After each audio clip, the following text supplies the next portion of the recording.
शाह अहमद नूरानी सिद्दीकी रहमतुल्लाह अलैह की जी। जमात है और इसी के हम मरकजी नायब सदर रहे। मैं उनके बाद मेरे बड़े भाई हज़रत क़िबला पीर तरीक़त रहबर शरीयत आफ्ताब विलायत क़ारी बहाउद्दीन मोहम्मद मियाँ मरकजी नायब सदर रहे और उसके बाद मेरे छोटे बिरादर हज़रत क़ारी माताब विलायत क़ारी महिउद्दीन अहमद मियाँ इसके मरकजी नायब सदर रहे।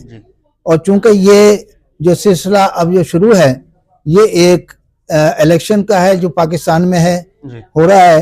आपको ये बतला देना चाहते हैं कि जमीयत उलमा पाकिस्तान जो है हमेशा बहुत जो है शुरू से लेके अब तक जो है पाकिस्तान में बरसरे इक़्तिदार तो नहीं आई लेकिन अपना किरदार अदा करती रही। निज़ाम मुस्तफ़ा का निज़ाम इसका माटो है, मकाम मुस्तफ़ा का तहफ़्फ़ुज़ इसका माटो है, इसका मंशूर है।